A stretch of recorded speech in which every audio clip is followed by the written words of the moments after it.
Hello, everyone, and welcome to the Project Scars podcast. My name is Seyth Miersma, one of your three hosts today. Joining me, as has been the case for all four podcasts so far, Mr. Kyle Hyatt. Yellow. Mr. Brett Evans. Howdy, howdy. And we're excited to talk to you about new cars, old cars, fun cars, ruined cars, fast cars.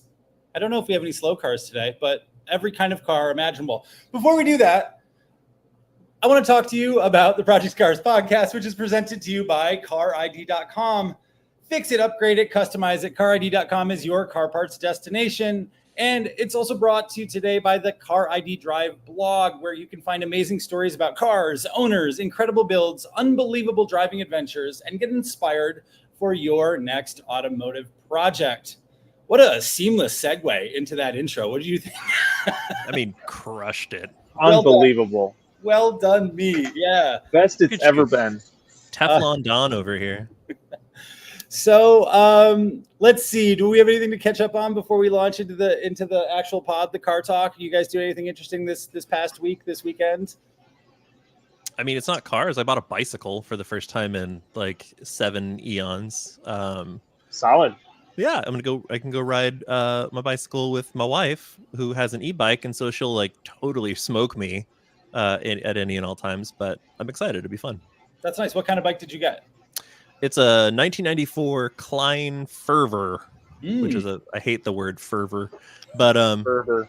It's like the rural juror. Rural jerk. I was just gonna say. Yeah, but it's cool. Like, I've never had a mountain bike. I've never had an aluminum frame bike. So we're trying new things. We're blazing trails. Figuratively, not literally, because if I take this thing off road, I will die. Yeah. You'll get there. Please don't die. Have you done anything to it, or was it basically ready to rock when you bought it? Or So I bought it from the original owner, which is weird and rad. Like, I saw like the receipt for it from the bike shop in Santa Monica from 1994, and I was like, can I keep that? He's like, it's got my address on it. I'm like, I'm at your house, dude. Like, but he gave me the original owner's manual for the bike, which I've never seen before. I didn't know you could the bikes came with owner's manuals, but indeed they do. That's cool. Yeah, but everything was like the tires were like basically falling apart because they'd been sitting in a Southern California garage for 30 years. This is a really amusing, like, the parallels to classic car ownership are very amusing to me right now. Original owner's manual, original build sheet, original, like, I like this a lot. Numbers He's still matching, in the same bro. house. He's still in the same address since 1994. That's incredible too. I wish I could accurately describe to you what this guy looks like, but yeah, no, he's definitely dying in that house and probably isn't going to get found for a while. Like maybe tomorrow or the next day. It could happen. You know, I don't want to. I'm not trying to wish ill of of Alan, but I don't think Alan's thriving like emotionally. So okay, you know, all right, send out the vibes. Shout out to Alan. Good job keeping your bike in reasonable condition so that Kyle and his wife can enjoy it together on their rides. I had class. I had a contemporary bike. Was my first really good new bike, Kyle, was an aluminum framed Raleigh. I forget the actual model now, but it was their like mainline mountain bike. That was my graduation present. I graduated in 1996, so I bought it probably in like early 1996. And that thing, like, I rode it all over the like really sandy trails around Western Michigan, like did dune riding and stuff on it. It was totally rigid, like rigid forks. No, this came with a suspension fork, but I'm ditching it because I hate them. I never needed it. I wasn't anywhere like with enough like up or down for it really to matter, or wasn't rocky enough. But I thought that thing was a rocket ship when I first got it because I just was on old steel frame, crappy bikes with bad components, and it was incredible. In my early to mid 20s, I lived in Portland, Oregon, as one does at that age, and I bicycled everywhere. I didn't have a car for like 4 years. And so I just ripped around town on like a fixed gear and then a single speed, kind of when those were starting to get popular. And so much fun. It was so cool. Like, I loved it so much, and I really missed it. So now that I'm like older and fatter and like tireder, we'll see how it goes. But, you know, what are you going to do? Just got to try. Got to try something. Got to be physically fit to get in the pit, boys. So. I remember when I was like 7 or 8, I had the crappiest. It was a Roadmaster mountain bike, and it was an absolute pile of junk. And my brother had a Schwinn, their rigid mountain bike was. Mhm. And I remember I did car and driver style comparison where I like took photos and I stapled the photos to sheets of paper, and I had like highs, lows, and verdicts for both of them. It was a lot of fun. You were the kid that knew exactly what you wanted to do from the moment you were out of the womb, right, Brett? Oh yeah, 100%, absolutely, yeah. Yeah, Peter Egan was my like bedtime stories. We read Peter Egan for bedtime stories. He's such a cool guy. I met him a couple of years ago at the Quail Motorcycle Gathering. Super interesting dude. No, I want to meet him so bad.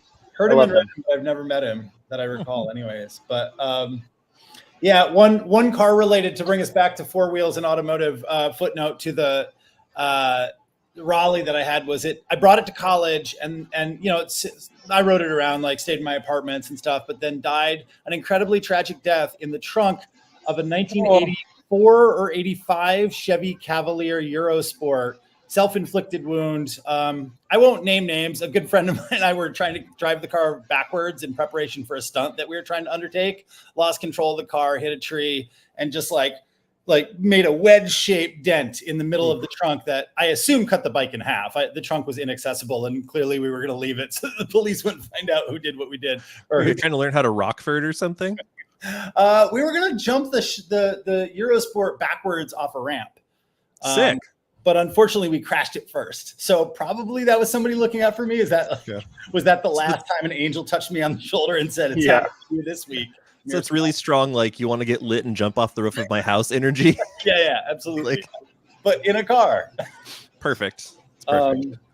Lots of that.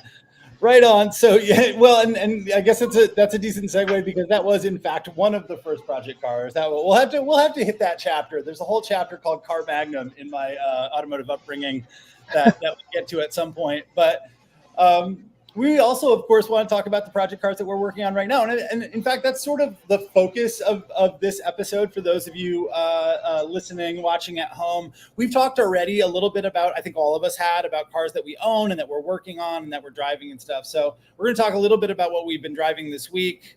For me, it's one and the same with the project car. And then I think we're going to move in and talk about kind of our ideal versions of project cars and things like that. So as you guys are watching at home, if you're interested in any of the models or any of the modifications or ideas that we're talking about, please, by all means, drop us a comment, ask us a question. You can do that wherever you're watching this, whether it's on YouTube or on X or Facebook or wherever. Just leave a comment. We'll throw it up on the screen and we'll involve you in the conversation. So, Brett, why don't we start with you? What have you been up or driving this week, rather?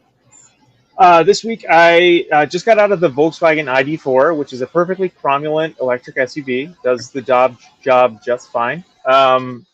And it was not bad. Let me show you some pictures of it real quickly. It is, as our common friend Stephen Ewing used to say, a car. It is exactly one unit of electric car. The best thing about it is the play and pause button or logos on the pedals. Like, I didn't even notice those. I forgot to look for those. That's a shame on my part.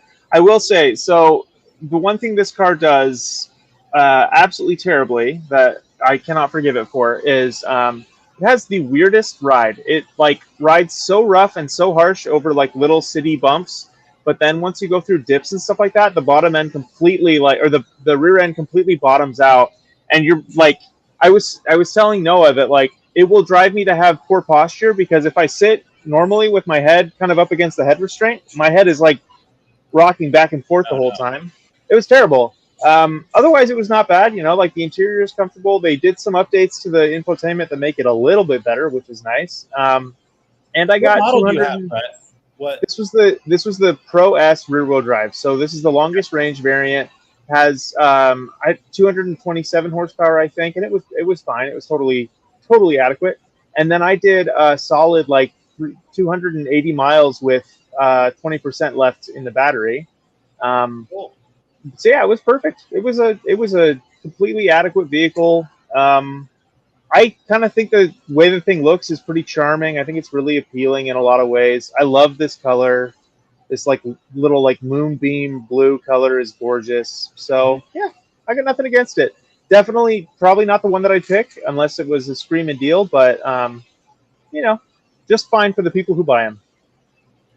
I think the advantage of the ID4. So I have at least one close friend who owns an ID4 after having, I believe he had a Jetta Sport Wagon for a while, and was really excited about buying an EV and looked at a lot of different stuff and got into this. One advantage is, and I'm not even saying this cynically at all, but like, you can buy them, right? Like they're available. He was able to go test drive the car and buy it, as opposed to, I think he might have also been shopping for Mach-E. Don't hold me to this because I don't remember the story exactly, but I know that there were another like 2 models. Maybe it was one of the Koreans that he was looking for that he just couldn't find one. He's in Austin, so I think there's a higher than normal demand. You guys probably have the same thing in Southern California. Lots of people are buying EVs. Like the newer, more desirable models, I think are more difficult to find or marked up, or you're just really looking at high-end trims. ID4 in my mind is, because I think we all probably agree, like it's not our favorite EV based on like the specs and the driving characteristics and that kind of thing, but a lot of people can afford it. I think it does suit the needs of lots of drivers if you are really looking to have to buy an electric vehicle, and they're not, as far as I know, like aren't experiencing the same sort of like big markups. In fact, I think that he might have been able to get a deal on it in and around Austin, which is pretty cool. So, well, and I will say, the first time I drove the ID4, it was like the pre-update one, like the very first models, and it truly wasn't impressive in any way. The range wasn't great. The charging rate was like barely adequate. This one's a lot better in that respect. I charged it at a 350 kilowatt station. And it hit a peak of like 182 kilowatts. It went from 20 to 85% in literally 25 minutes, which is just thoroughly not bad for a public charging station situation. So I honestly was pretty impressed with that aspect of it. I had to wait a while to plug in, but that's a problem for a different time. Right. Yeah, that's a nightmare. That's the thing I hate too, is waiting to find a charger, especially Electrify America. It's, again, problem for another time, but there's a lot of vandalism going on in Los Angeles around these chargers, and so all of my normal chargers are now disabled because they've been like vandalized and stripped for copper and stuff like that. So, oh no. It was only a matter of time before somebody went full on like bubbles in the wire on them. Let's be honest. Like, yep.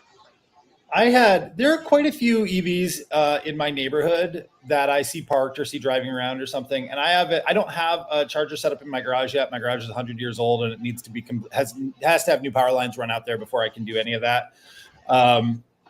But so I charge down the street. A block and a half away, there's a parking structure close to the University of Michigan campus that has very slow 6 kilowatt chargers. But it's free on the weekends, free to park. And then I'm paying not very much money to plug in a car, which is great for me. I just discovered that there's some outdoor tennis courts, basically the same distance in the opposite direction from me at a park. And they put in like 6 chargers with big solar panels next to, fed by solar panels too. So I'm happy to see, I mean, I'm not trying to stick it to you guys in LA or anything like that, but like, it's awesome here where even there's a fair number of people who are leveraging them. I think more people also probably have in-home charging because there are a lot of garages in my neighborhood, but there's almost always, 50% of the chargers available in one of those 2 locations from what I've seen, which is great. I've got a handful of 9.6 kilowatt chargers in my neighborhood, just like street side. And I've used them before and it's not bad at all if that's your solution.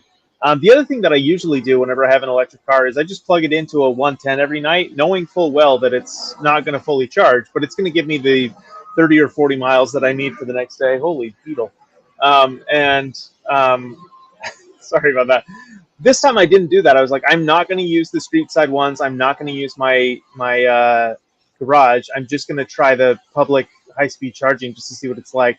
And it wasn't great. There's still a ways to go, but we'll get there. And I will say this, when I do plug in at home, like I'm lucky because I have a place to plug in at home, but even just that 110, it's perfect for, daily driving. It won't get me that full 200 miles, but it'll get me enough for the next day of driving. And so I kind of think that some of the like hype around charging is a little overblown because most people can still do their daily commutes in an electric car even if they don't have high speed charging at home. Yep. Lots of solutions. Agreed. All right, Kyle, how about you? You were in the same corporate family, but a slightly more exciting side of it this week. Yeah. This is actually, well, it's not for CARiD, which is the thing, which is weird. I have other clients. But I'm in the brand spanking new Porsche Panamera, and Ooh. weirdly, the one that I have is like this exact same spec. It's the base model it was like volcano gray or something.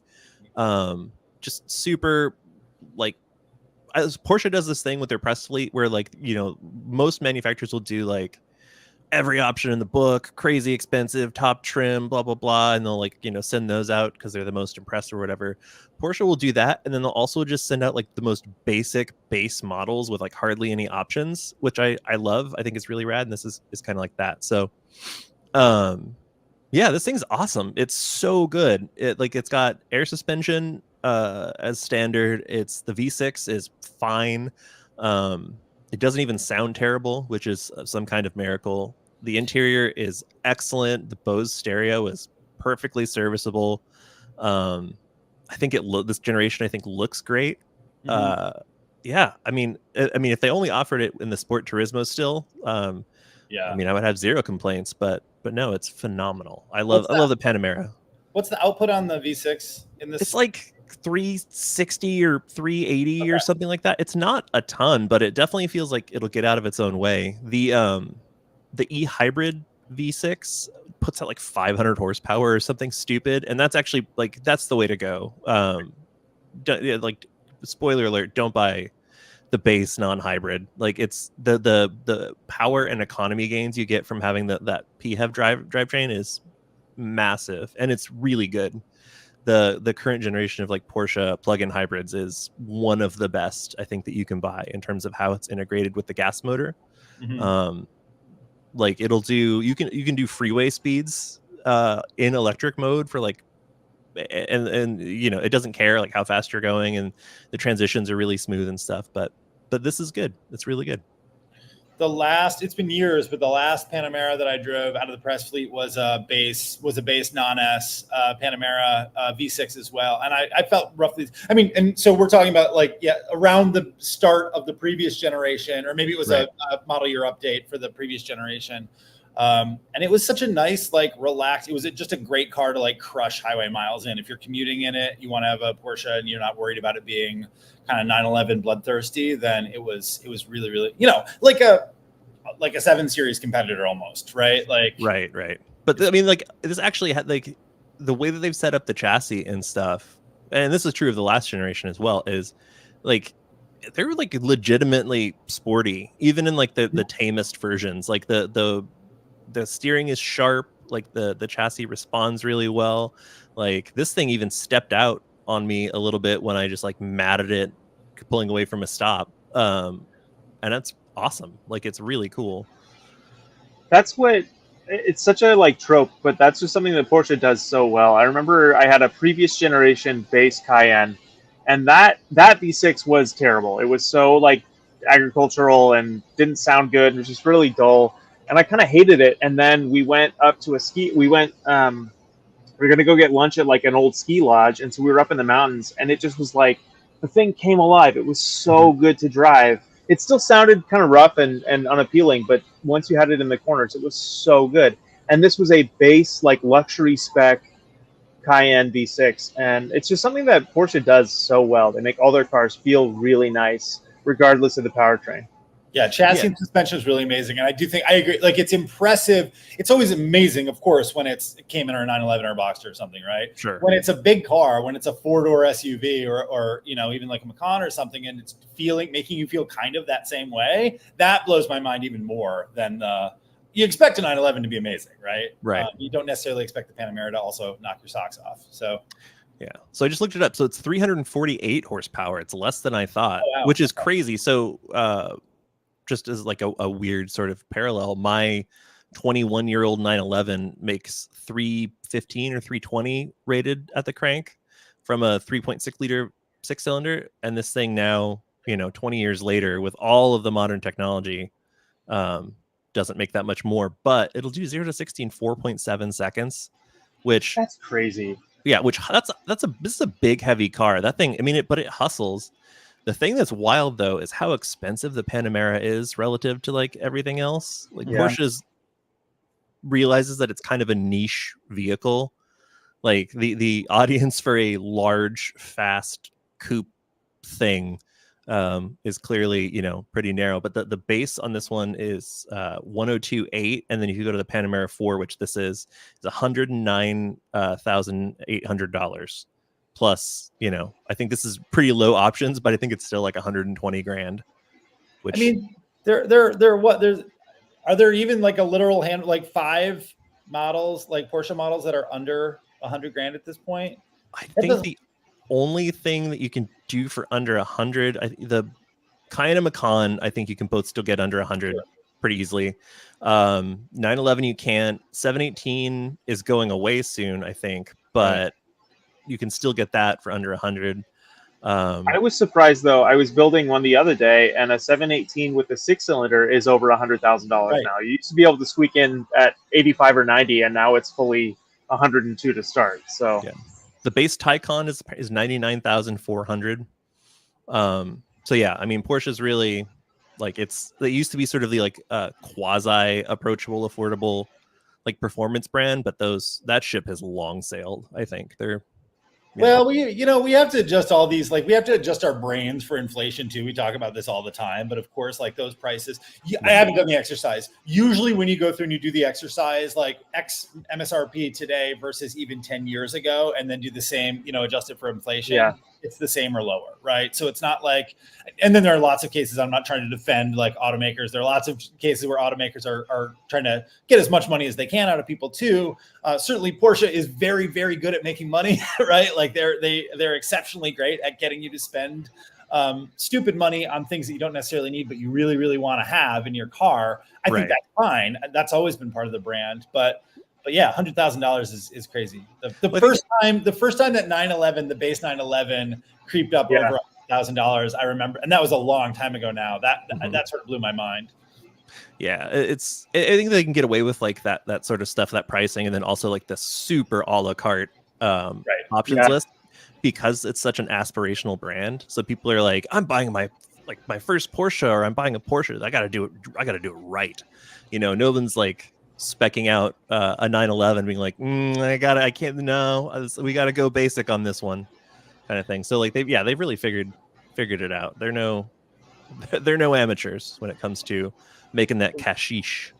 One thing that's crazy too is that like you say this car starts at about $100,000, but then you get into the Turbo S and the Turbo S E hybrid, and you're easily over 200, close to 250, everything like that.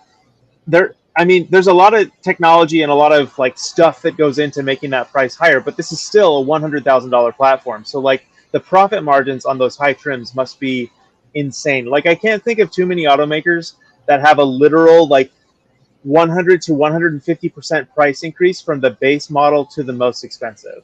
And Porsche does that so well. Like the $120,000 911 can very easily become a $400,000 car when you option it the way you want it. It's nuts. Right. And the crazy thing to me about that is that the $250,000 Panamera Turbo E hybrid doesn't feel like it's based on $100,000 car. If anything, it's kind of the other way around. Like you feel like you're getting away with something in like the cheaper models, and like the Turbo E hybrid, like the Panamera and the Cayenne especially, because they hustle so hard. Those things are feral. I did the launch last year for the Cayenne Turbo E hybrid in Spain. And they had us like ripping around a little racetrack down in a quarry, which is usually used for motorcycles. Wow. And they're having us chase a 911 Turbo S in a 7,000-pound, 715 or whatever horsepower SUV. Like I've never seen carbon ceramic brakes smoke before, but they definitely did after this. Incredible. It's just like what the engineers there are able to do. And now with like more increasingly with sort of like parts, right? Like that 4-liter V8, is they share it between, Audi and Bentley and whatever, but it feels unique and it feels special in the Porsche, and you don't feel like you're kind of, getting a dime a dozen powertrain. The whole thing is just, it's incredible to me, like how they have it dialed. I think that like on the value front, again, I'm sure there are plenty of people out there who have leased like a Macan and a Cayenne specifically, not to pick on those, again, like perfectly great, actually like very lovely to drive, to your point, SUVs, if that's your thing. But, kind of like lease them and had them be more or less a commodity car with a cool badge. I doubt very much anybody buying even a Panamera, which is not, again, like not the sports model, but it's really special. Anybody buying, and especially like speccing to their liking, these models are ever like filled with regret once they get the car, right? I think it's something that you're getting that you're really excited about. It's a sort of dream that you've always wanted to have, or it's like a continuation of your Porsche thing and you're excited to have the new one too. So For sure. I do think that they make I think that they make happy customers out of all that money that they're making too. And there's something to be said for that as well. So yeah, like I'm a Porsche fanatic, obviously. Like, I wanted a 911 my whole life and all this stuff, but like, I try to stay as sort of, as we all do, I think, kind of agnostic about stuff as possible when we're driving new cars. I've never been disappointed getting into a new Porsche. Like, it's always been like, the experience to me has always been better than what I think it's going to be, and that's going in with a fairly high opinion. And that's hard to do. I mean, there are other cars that are, like legendary performance brands or whatever, and I'll get it and I'm like, well, I don't know. Where's all that money going? Is this? Yeah. But I never end up feeling like that with the Porsche stuff. So, yeah. Good stuff. Well, I also have a new car this week. Maybe we'll talk about it a little bit more. For sure, we'll throw some stuff up on social. I'm driving a very interesting BMW X2 M35i that we were talking about a lot. I'm not prepared. I don't have photos and stuff ready to go to talk about on the show. So check out CARiD _com on Instagram or whatever social platform you prefer, because we're going to put some. I did some quick reels and some photos and stuff there of that. What I've really been driving this week, though, you guys, is my new car, which is also my new project car, my new personal car, a brand spanking new 2011 Subaru WRX hatchback or wagon. Do they still call it? It was still Impreza WRX wagon, I believe, in that third generation.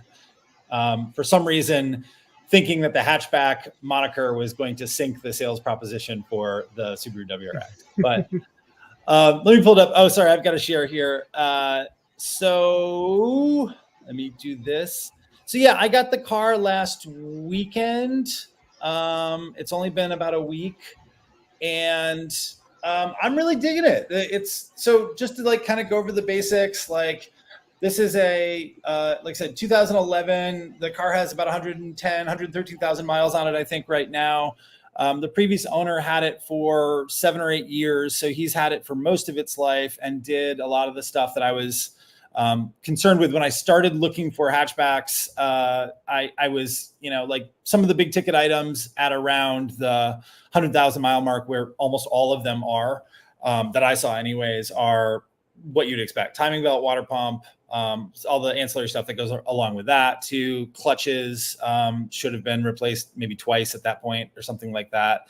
And this guy had done almost all of that stuff too.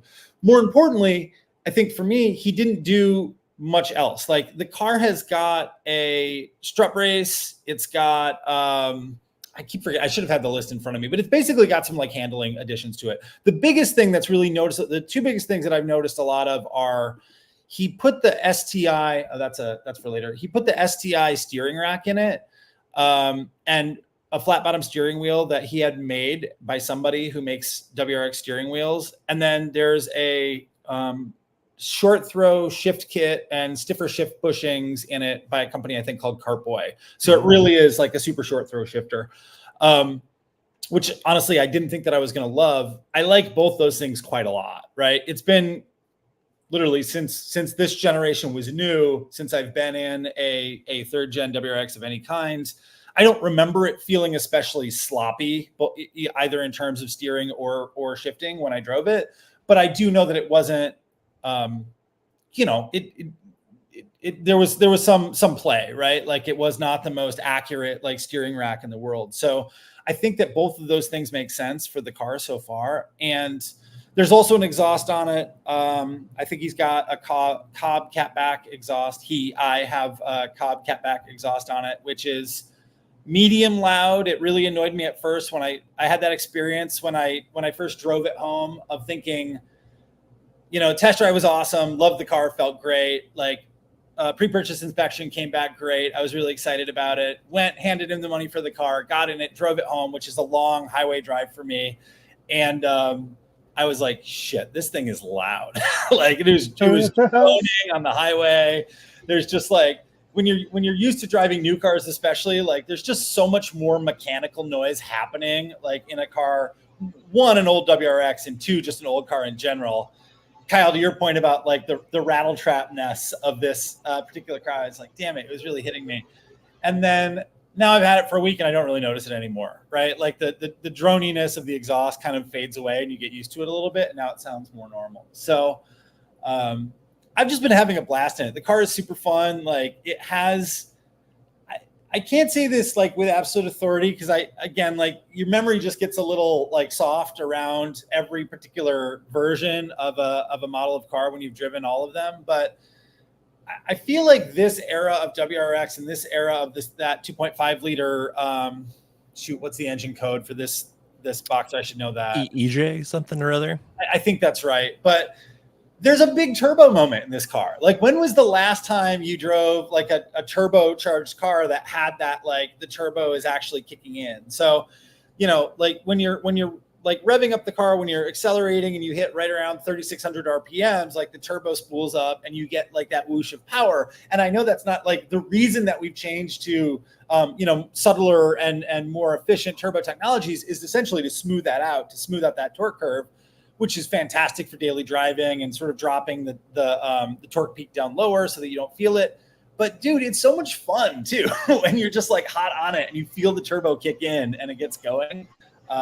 That's been super great. So overall, yeah, I'm just super pleased. I'm definitely still in the halo period with this little WRX and just like enjoying running it around town. And I've done a couple fun drives in it. So I love turbo lag so much. I think it's so fun. I remember when I was in high school, I drove a Mazda Speed 6, and that is like the poster child for turbo lag. Oh my god, and it was just like so hilarious just how, like, if you're on it and if you like know what you're doing with the shifter, which I didn't then because I was in high school, but if you know what you're doing with the shifter, you can kind of work around the like true lag part of it. Mm-hmm. But even not really knowing how to use an engine's like power curve, it was still just so fun to like feel nothing, and then everything all at once. Like you feel it in your gut, and it's so much fun. Yeah, like that 80s turbocharging kind of thing where it's there's nobody at home because the motor's got like 7-to-1 compression, and then all of a sudden you're getting like shoved into hyperspace. That like I think it was like 2013 ish. Mazda Speed 3 was the same way where it's like you're like puttering along, and then all of a sudden you're blowing the wheels off because like all 300 horsepower, whatever it is, like, came in. Yeah, they make like 20 less horsepower like at each RPM until you get than the regular Mazda 3 until you get to like 3,000 RPM. But like around idle, you're literally making less power than you would in a standard Mazda 3, and it's so funny to me. Like I'm a fan. I like it. I think we should have called it. I think the early journalists should have called it Turbo Whoosh, and it wouldn't have ever gone away because people would have liked it instead of saying it was a bad thing. Well, I mean, I haven't had that many experiences driving the older ones because I think, like to your point, by the time we got to 2011 and the early 2000s, like even with that Mazda, like that one was pretty dramatic, but they had figured it out more. The two that always stand out in my mind from when I was a kid are the I can't remember the products that Dodge used in other than a weird Omni turbo, but they're the Dodge 2.2. The Bomni. That thing was bananas. Like it felt like a 1 liter diesel until the turbo hit, and then it was just like shredding the skin off your face, or so it felt in 1994 whenever I was driving it. And then the other one that I didn't drive in when it was a contemporary car, but I did for a vintage store years ago was the Merkur XR4 Ti. Like, which was from the mid 80s or something like that. And that thing really was like an on and off switch. Everybody talks about the original 911 turbos, like the first and the second one specifically being death traps, because if that hit, the turbo hits mid corner, if you're not really judging it, you can like throw the car totally out of whack. I believed it after driving that car. And that was, I mean, it was fun too, as long as you knew you're going in a straight line, or you knew when to expect it if you weren't, because if you're not, then you're actually kind of endangering yourself on a canyon road or something. This isn't that, but there's enough drama involved in it that I do think that it makes for a more involving experience. That said, Brett, there are definitely times when like you said, I've forgotten, sort of just been cruising along through town in third gear and been like, oh, I have zero power at all because I'm not, I didn't downshift, and it's just not going to give it me any of the torques that I want to have. So you got to keep it on boil, you know, keep it on boil. Good thing that shifter falls readily to hand. Ooh, wait, what's the finely calibrated butt dyno saying? A minimum of 267 horsepower as opposed to the 265 rated. That's probably the catback though, right? Oh yeah. It definitely, catback adds 3 to 4 horsepower. Your shift bushings probably add 3 to 4. If you add it all up, you're probably at like 290 or 300, honestly. No, it doesn't. I mean, you know, I said this a bunch before, but in the era of electric vehicles, right? Like the ID4 has stronger acceleration, I'm sure, than the WRX does, right? Like any electric motor makes an older turbocharged engine feel slow. So you do have to be in the right mindset to like want to wring that out. There are plenty of other things that like make up for it in my mind as an enthusiast vehicle, but it still feels quick. Like it's 265 horsepower is plenty in just about any vehicle, I think, to feel fast around town and getting up to speed on the highway and things like that. So it's been super fun. I'm digging it. Congratulations. Very cool. Thank you. Yeah. How many times? Time. Maybe my 14th. I don't know. We did the list before. 12th. I don't know. I'm in double digits of cars anyways. Maybe this is 12 or 13 or 14. Who can recall? We need to get the CARiD Drive cylinder count going. We need to everyone needs to provide a list of all the cylinders that they've owned and do the cylinder count. Speaking of Peter Egan, he's the guy who introduced me to cylinder counts.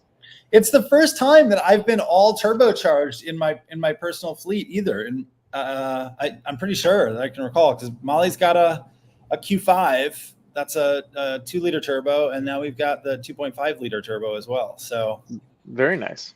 Talk about long-running turbo 4-cylinder engines. That EJ was around for like decades. The EA 8 something 888 or whatever it is. I think that's been around in some form or another for at least like a decade and a half. Like, there's something to be said for a well sort of sorted drivetrain like that. Yeah, absolutely. As long as you don't like nitrous it into a billion pieces. Touche. Yeah, fair enough. Well, so speaking of which, like we're a lot of people buy, and certainly like just about every WRX owner I've found a warm welcome on the internet as a newly minted WRX owner. Let's put it that way. Some really enthusiastic people, really great community. In real life too, honestly, like there are lots of people around who will flash their lights and give you the Subaru peace sign thing, which is kind of fun. But the thing is, when you start to look, most of the people who buy these cars buy them to give them as many horsepower as possible, to take them to the track, to do kind of crazy things with them, which is awesome. Like I really appreciate that. I don't think that's going to be my thing necessarily, but I like the fact that there's that enthusiasm and that kind of community around the car. But that got me thinking this week, you guys, like all of us have these project cars that we're working on. And I think that there are a million different ways that you can go with any different vehicle, right? So I thought it would be fun for us to go through and sort of talk a little bit about like the plan that we have. Like what would be the idealized version of the project car that you have in your garage right now? What are you working towards, right? And maybe the idea is just, because the honest answer for me is really just nothing. Like right now, I'm happy to have it sit in the garage and I want to drive it for a while and sort of figure out what I want to do next. But as that starts to crystallize, you do have an idea of like, oh, I always saw one of whatever it is. I always saw one that I liked that was this way, that looked this way, or had this kind of performance, or did a different thing than mine is able to do now. And it's neat to be able to have that in mind and then build towards that with a project car. So I thought we could just go around the table and sort of talk about that. Like, what is the plan again, everything else being equal in a perfect world for our project cars. So, Brett, you want to start with the Lexus or? I actually am pretty satisfied with the Lexus, if I'm totally honest. It's the Z4 that's making me sad. And let me tell you why. I'm going to show you a picture that someone took of my car a long time ago. And I gotta stop sharing. Sorry. Yeah, you're good. I got it. So this photo was taken by my friend Tyler Clemenson. He's a great photographer. He works for Red Bull now, so he's done a lot of really cool stuff photography related. And I just want my car to be the car that Tyler Clemenson's camera thinks it is. Honestly, like that's my goal for this Z4 is just to like this photo hides all of the flaws that this car has, and it just makes me like so happy to see it in photos and then kind of sad to see it in real life. So I just want to get it to that nice shiny gleaming. And then the other thing that I want to do to it, ignore the price because I didn't pay that for my seats, but check these out. And this is the other thing that I want to do to my car. We are right. There we are. So this is a set of the M Sport seats it came in the Z4M, and they're so much better than the seats that my car came with. I found a set for really cheap. I think I bought them for $500, and they need a little work. And then they need to be re-dyed or reupholstered in this red to match the rest of the car. But that's kind of what I'm going to go with. So I'm going to do that black and red color scheme still, hopefully with a little bit more shine in the paint and a little less flaws, so that it can truly live up to the view that I saw on that mountain road the other year. So for those of you that might be listening and not watching, no, that's okay. Those are they're not fixed. They're manually adjustable, heavily bolstered, side bolstered, like top and what do you call the high bolsters? I'm running out of technical terms. Shoulder bolsters. Yeah. You got like big shoulder bolsters and a fixed headrests, and just really, really so much more comfortable. I have them in my car currently. They're brown and they don't match, but they're so much more comfortable than the seats that the standard Z4 came with. So just way better in every respect. And then I just want to get them red so that they match the rest of the car. And so I kind of have that cool black and red thing going on that I had before. And then just get the car spruced up and looking shiny. So that's kind of the vision that I have. It's kind of this OEM plus vibe. We'll get into it in a minute when we talk about some of our dream builders. But I just really love like keeping things relatively stock, kind of just taking the best from a manufacturer's portfolio and compiling it into one vehicle. So you've got great handling from this car, great steering wheel from this car, great seats from this car, and then the Roadster body style from the Z4 that I just love. So that's kind of what I'm going for with this one. Just OEM plus, a little bit better than it was when it came from the factory. Super nice. Cool. BMW Ty's the man, by the way. Yeah, Tyler's great. Awesome dude. Great photographer, cool dude. Very willing to do interesting, fun things. He's an aerial photographer now. He's like going up in airplanes and taking photos of like Red Bull's aerial stunt team, and it's just crazy seeing him go from cars and stuff like that to doing like golf and aerial photography. Cool dude. Tyler Clemenson on Instagram. Go find him. Awesome. Kyle, what's your vision? Are we talking about 911 now, or are we talking about X5? 911. The vision for the X5 is for it to be gone. So I feel like showing an empty driveway would be sad. But yeah, so we're talking about the 911. So I've had the car for like a year and a half now, and I've done a lot to it to kind of like make it mine, right? But it's a basic silver, like Arctic silver over black 911. It's basically invisible. And I've always loved like this color, which is a classic Porsche color called Bahama Yellow. Mm-hmm. It's like a kind of a very gold, almost tan-ish yellow color. And I want my car to be that color so badly. Yeah, it's rad. Like it's yellow without being like Crayola colored. And it's great. So that's like probably the biggest, most expensive thing that I would love to do eventually. I've also never had a car painted. Nor have I. So like that experience would be interesting, and I imagine painful, but and then like the next thing, if let's see here, So my car is cool. It was spec'd with the highly desirable factory hardback sport seats, but they're not that comfortable. Like they're not built for a man my size. Yeah. So my plans, and this is probably not super distant future. My plans are to pull those sport seats and sell them. I can probably get $2 or $3 grand out of them, and then I want to Jeez. get these guys. Yeah, like people really want them, and they're not that different from like the standard 996 seats, so I don't get it. But then I would replace them with these guys, the Traveler R from Shieldman. And first of all, the centers are corduroy, so Wow. big grip energy there. Yeah. But they're low. They sit lower. The bolstering is a little bit more ergonomic. They still have all the tilt stuff, which I need because 2-door. They even have built-in seat heaters, which is great, so I can get that to work with my factory heated seat switches and stuff. Yeah.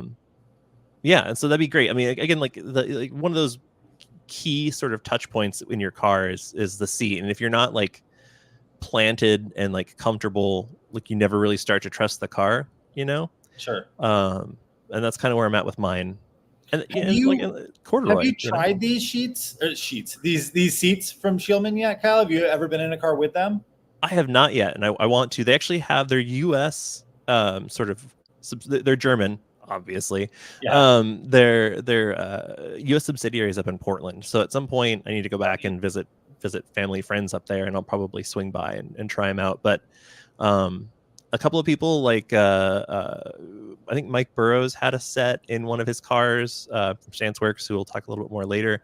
And then like Brian Scotto from Hoonigan, I know, put a set in his like big off-road church van thing that he has, and like they're both extremely complimentary of them. And Scotto's a huge dude, so we thought about putting these in the Lexus, in the LX 450, because they are a really common Land Cruiser 80 series mod, and they look amazing. We decided against it just because we don't need to go that hard on that thing, but they look great.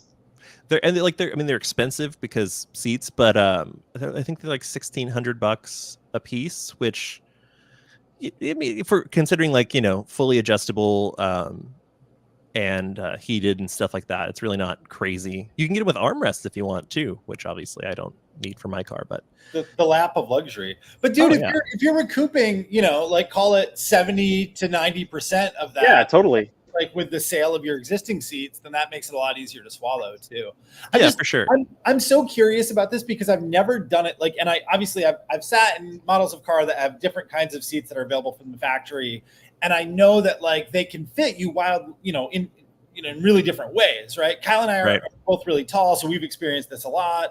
Depending on your width and your leg length and your torso length and stuff, different seats can feel really different. So I feel like buying seats without having tried them in my vehicle would be a little bit like buying pants on the internet, right? Like you have a general idea that they're going to fit, right, but not precisely how they're going to look when you actually put them on and look in the mirror, right? Yeah, I think the other thing too, like, and this is a problem, the height thing, obviously, but a lot of my height's in my torso, so I always end up running out of headroom, much more than legroom, and so getting these on lower seat brackets or rails or whatever, like, that'd be huge, like being able to more comfortably sit in the car and not like, smack my head on the roof when I go over a big freeway dip or something like that. So that, and then the last thing that's sort of big is I need a new steering wheel. And this is another tall guy thing. The stock steering wheel in 911's like 380 mil or something, and the 996 has a telescoping wheel, but it doesn't tilt. And so like I have very little room for my right leg. So there's like a lot of like steering wheel shuffling when I'm driving, and this is like a dream steering wheel. The guy that's selling this wants like $3,300 for it because it's super rare, Porsche design. I will not be getting this unless I win the lottery, which but yeah, I do need a new steering wheel, and I'm feel weird about like ditching the airbag. I've never done that before, but I feel like being comfortable and confident in a car is probably going to help avoid a crash. So. Are there any? I mean, it's easy to say, but if you're not commuting in it, I would be more okay with like having easier control of the car and giving up like the reassurance of the airbag. But I work from home, So yeah, I'm not, I don't do big commutes. And most of the time, if I'm driving the car, I'm driving it pretty hard. So something like this makes sense. And then I know like there's like a lot of weirdness to like go through to like make the airbag light not come on, and that's important to me because I hate lights. I hate like like workaround hack stuff, Yeah. and so that'll be a challenge. But yeah, that's it. I don't need a ton for my 911, but more comfort and a little bit of extra style, and yeah. I mean, again, this is just kind of these like little tweaks they cost $6,000 in combined, but little tweaks that kind of just like make it easier to use on a daily basis, just like that much better. You're not talking about For a sure. turbo kit. You're not talking about crazy suspension. You just literally want to make it more comfortable and easier to drive. Nothing wrong Yeah. with that.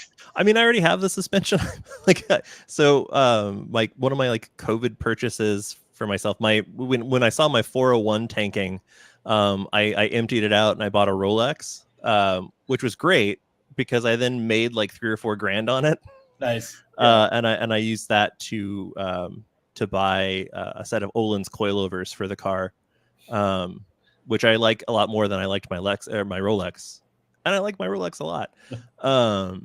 And then yeah, the other big one for like daily use is I've got the Porsche Classic communication management thing, which I think I've talked about before, where it's like the full on touchscreen infotainment thing, but it's factory, so like it's got like the right color LED backlighting, and it's almost identical to the system that's in the 718 Boxster and Cayman right now, like the base system.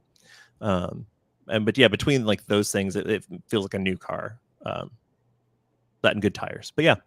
So it really kind of trying to make it my car without changing the character of it has been a big sort of the big goal. Yeah, absolutely. Very nice. I would love to drive that car, both of them actually. You're welcome to. As modified, but so right now again, and I hit this a little bit at the top, like I don't really know, like the vision, like the goal for the WRX I think is a little unclear at this point, but one thing that I think would be fun to do, and it would definitely like fit my history and my vibe overall, is just the idea of the opposite of what everybody else does with an old WRX, which would be put it 100% back to stock, right? And again, like I said, it's not like a lot of things have been done to modify the car. There are not a lot of things that are difficult to undo. I haven't gone down the path of exploring how difficult it would be to get, all of the factory stuff back. And I would resist going absolutely crazy. I have a great friend from high school whose dad was one of the first like serious car guys I ever met, and he was the kind of guy who had I think an MGA in boxes in his basement because he was waiting to get everything literally 100% original as it was sold new from MG before he put it back together. So he didn't want a different like an aftermarket wiring harness. He didn't want an unoriginal battery, right? Like he wanted the lug nuts to be original. And I think that's admirable and it's really cool. I don't know that the cost and kind of heartburn that are required to do that are for a WRX, a 2011 WRX makes sense. But that being said, I loved this car when it was new. I drove this model of WRX when it was new. I thought it was great. And I think it would be a really interesting experiment to say, also, I was texting about this idea with a friend, and he was like, well, you would have like the only one left, essentially, right? It is still very difficult to find these, even though they're, a decade old or a little bit more, to find them in completely original form. So that would be something, I think that would be a fun challenge. It would sort of throw the idea of again, like Subaru enthusiasm on its head a little bit. And I think it would be a fun one to sort of track. You can see, I just pulled up an old press photo from the launch event for this vehicle. And my car is sort of in the spec that they had these WRX hatches at the launch event, same color, the same slate gray color, the same wheels and all that stuff. And it was cool. So Kyle, to your point about the wheel, the one thing that now I'm wondering whether I would keep is the flat bottom steering wheel that's in my car, because this the steering wheel does tilt, but it's still really low for me. Like, right. So with the flat bottom, it's just enough clearance that I feel really comfortable. My hands aren't like hitting my thighs or my knees and that thing that can be a little bit weird in some steering wheel positions, some hand positions. And I think that would not be the case if I went back to the standard stock wheel. I think it would be just big enough that I would bump into my own legs a little bit. So that might be the one caveat if I went this route to the changes that have been made. But otherwise, I think that could be kind of fun. And then, like, if you were going to sell the car or something, you pick up an original steering wheel and send it with the car or something. I have the original wheel. Luckily, the guy who did everything kept every part, right? I love that. Very cool. Really, really good dude, Lucas. Good. Appreciate you for all the hard work that you've put into this car. I wonder if you could backdate a 2000 a Bug Eyes WRX wheel. I wonder if you could put one of those on, because I think those are pretty. It's like a Momo wheel. It's relatively compact. Oh, yeah.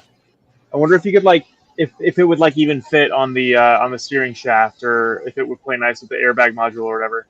I bet it would. I mean, Subaru is like Lego, right? Yeah, I can't imagine it was that the components were that wildly different even from one generation to the next. And remember, they changed, and they still have WRX generations go real fast, right? So it's a couple of years between the two. I don't think that they really had the time or the investment in the engineering to change everything that dramatically. So that's a good idea too.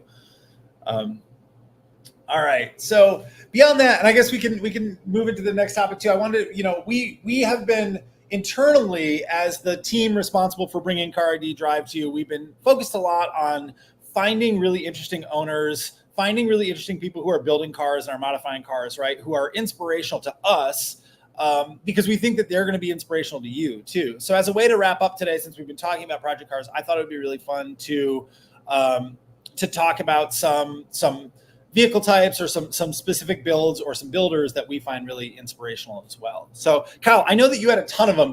Were you able to narrow it down to the top sort of two for you? Yeah, I was. Lay it on us. Well, so the first one, I interviewed him a month ago, and we, he's going hard on Reddit right now. Check it out. Is Mike Burrows from Stanceworks.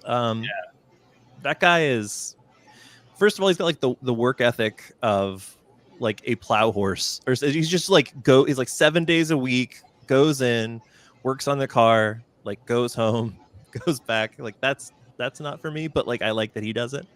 And again, mostly I think it's sort of his commitment to do his car his way.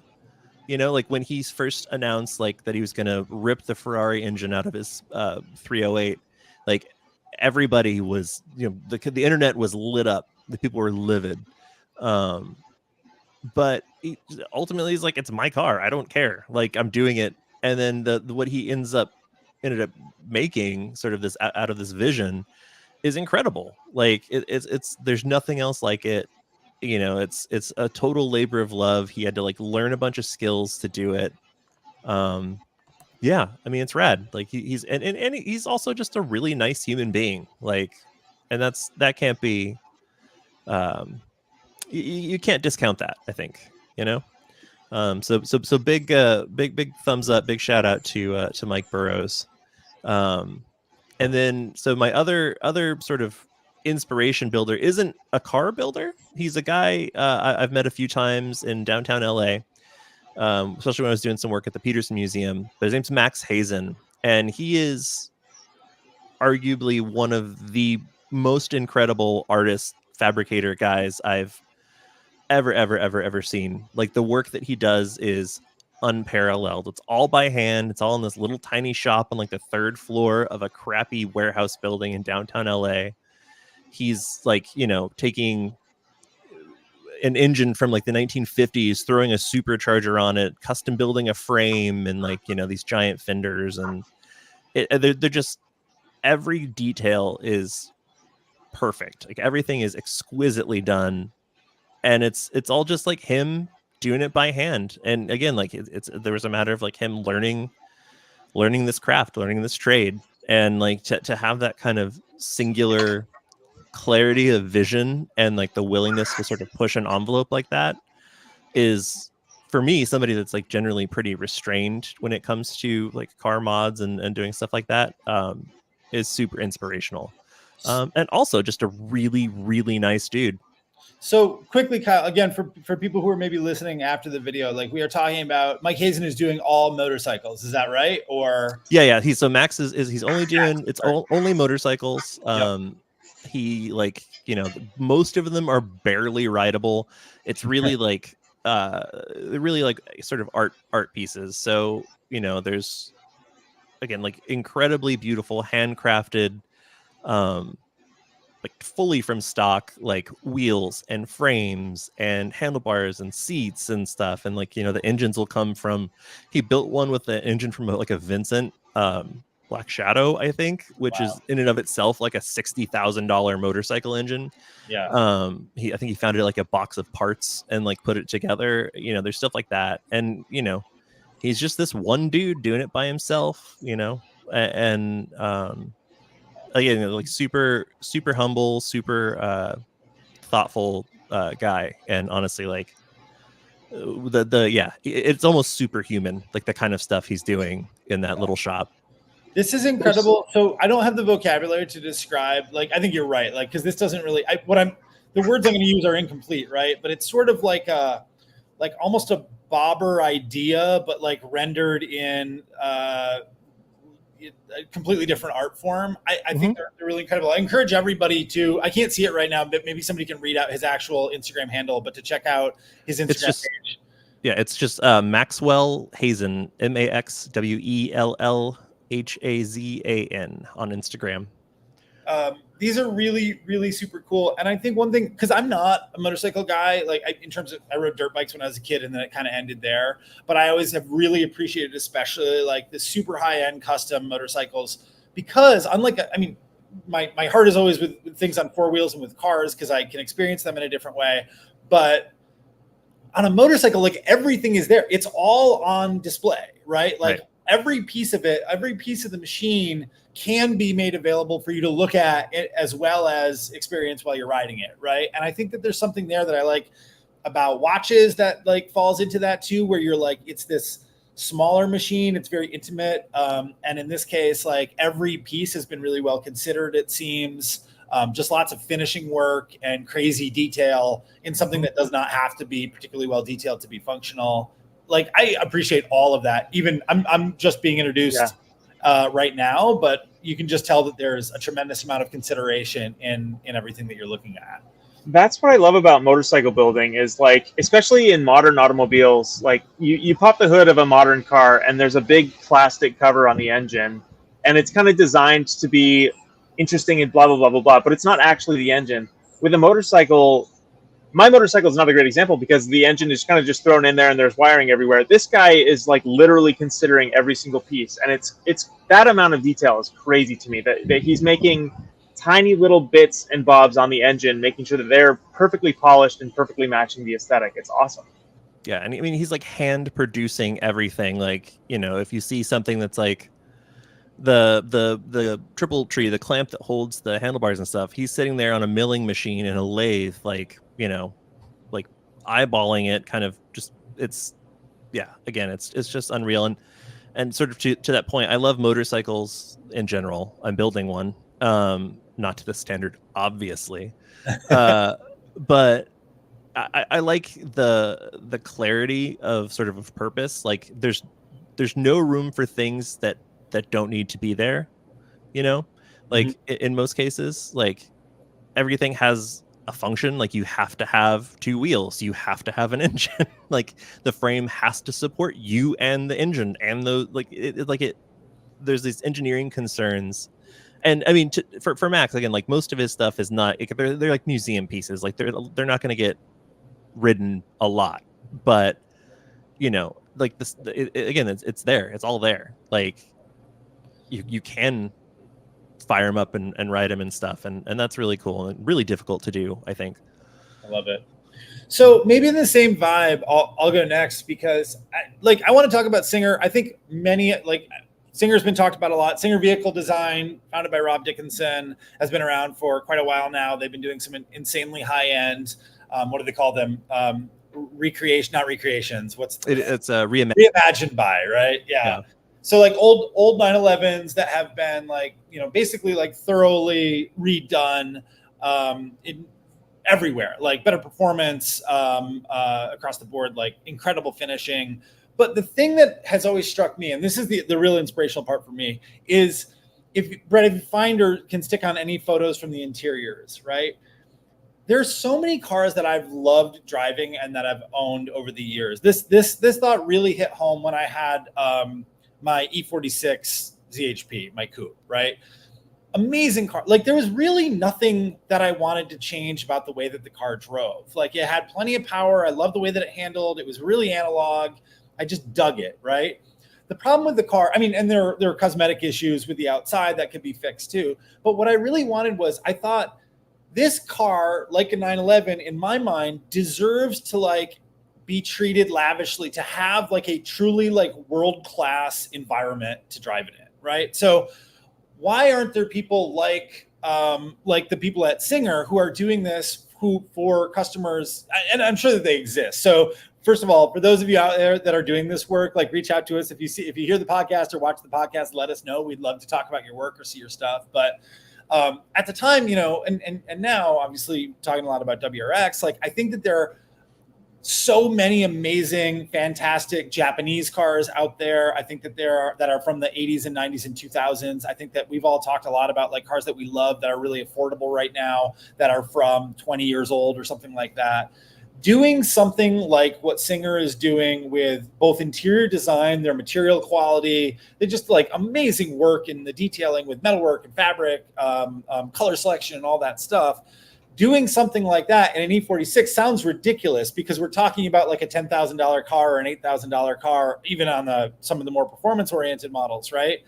And these are $1 million Porsches that will probably continue to be worth $1 million. But I think that there's something there because I think people care enough about them, and I think that there's enough inherent value in the vehicle, like when it's the way that it's screwed together and goes down the road, that it deserves to, at least for a few of them, to get treated to this kind of craftsmanship and work inside it. So I don't know exactly where to go with that yet, but I've always thought that would be so cool to have even a rather like beat up looking old, you know, like WRX that had this like wild $80,000 interior on the inside. I just think there's something about that really speaks to me. And I think it'd be really, really fun to do. Yeah. Is this this is the Pro Drive? The Pro Drive, right? This is kind of the opposite. The Pro Drive, the interior is more or less pickup from the existing car, from the existing 22, well, not 22B, but STI. Oh, you're right. Yeah.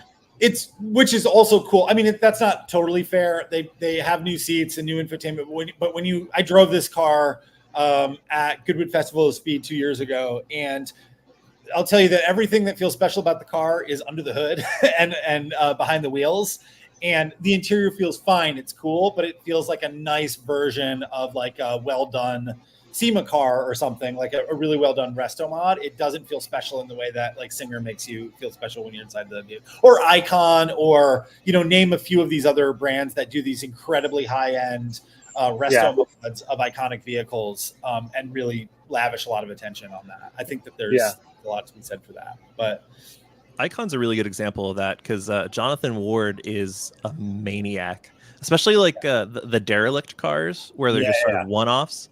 I've been really lucky to drive a couple of them, and again, like the level of detail that he goes into for these things to make them look more or less like stock plus is unreal. Like you spend time in it, you can see why they're like $500,000 to $600,000, you know, and they take 3 or 4 years to build. Like I really appreciate that same kind of attention to detail. And like when Rob Dickinson started doing Singer, everybody thought he was a maniac. Like, what? Nobody's going to pay that much for a 911. Are you stupid? And obviously he proved everybody wrong. Well, they were also half the price at that point too, right? They slowly it's like $500,000. Yeah, crept up to the $1 million mark, and I think, like, you know, they're probably putting a lot more time and money into those cars as well too. I don't know what is worth $1 million at this point, but I can tell you that if I had $1 million to spend on a car, that would be very high on my list of things that I would like to own. So for sure. Shout out to Rob Dickinson of the Catherine Wheel, and also relative of Bruce Dickinson of Iron Maiden. Beautiful. We got to bring it back somehow, you know? Always, yeah.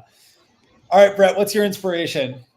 Well, so mine is a little less aspirational, I suppose. But my buddy has just a very, very cool. I'll show you here. He's a very cool BMW ZHP 330i, and this is another one of these like OEM plus builds where he's kind of just like, as things pop up, he handles them. He kind of just takes care of it, doesn't let anything go. This is just his car at a car show. And I'm going to show you a few more pictures, and I want you to try and guess. He did a sizzle reel for his old work, or for his job. So he's got these cool, awesome photos. This beautiful titanium silver 330i, and I just want you to guess what kind of mileage you think it has on it.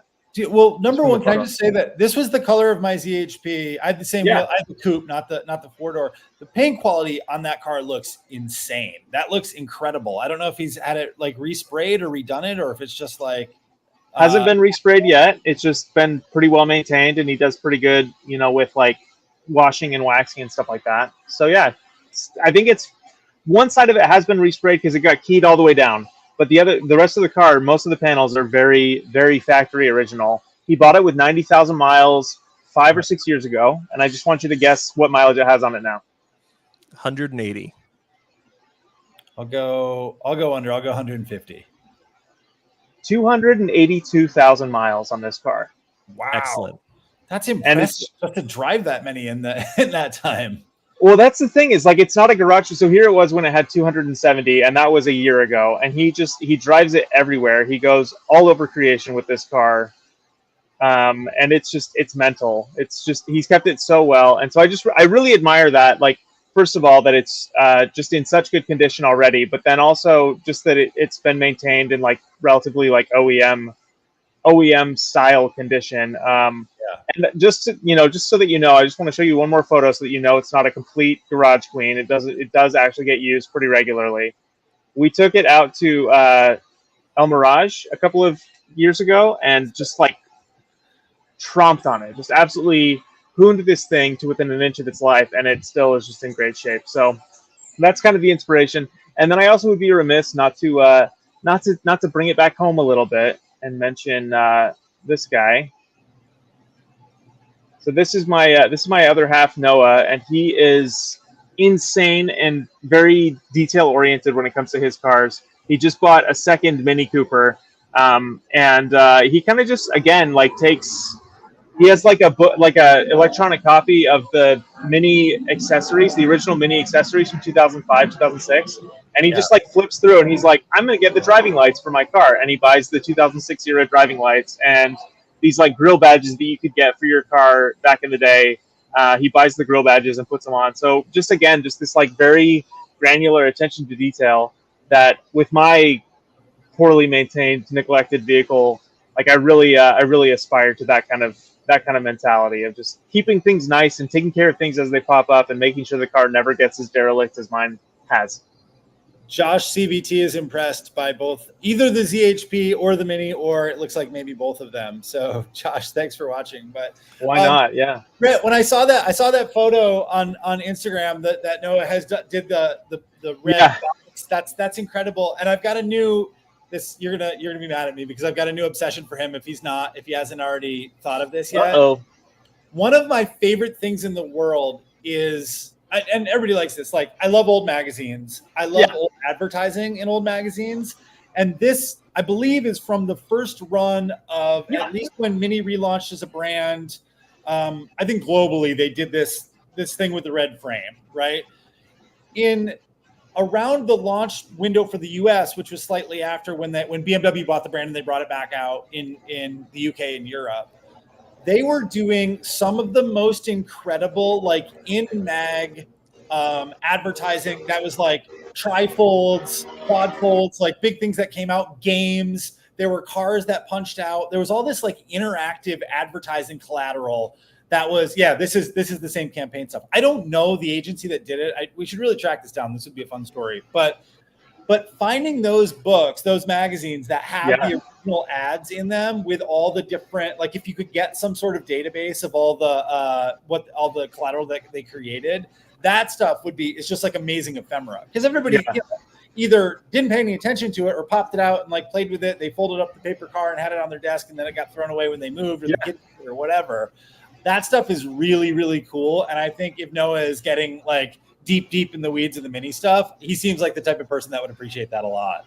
I remember when that campaign was going on, there was like it was like a sticker book. There was like a base mini, and then you could like peel and stick different wheels. They even like, it was like factory options for sure, but then they also had like Daniel Boone flags for the antenna, and you could put like fuzzy dice hanging from the mirror and stuff like that. Like, it's mental, the amount of detail that ad campaign, and the sheer amount of cost. It wasn't just like print on a page. It was literally like tear outs and fold ups and stuff like that. It was crazy, the amount of energy that Mini and BMW put into this car's relaunch, and that's probably why it became such an icon when all the other retro cars kind of died off. There was a sticker page that you could get that had bogey stickers that you could put on your car of different car models that you beat somehow. But and don't forget the Italian Job remake, which fully cemented these cars. Like, did you know that only one of the cars in the Italian Job remake is an S? That makes sense. That makes a lot of sense.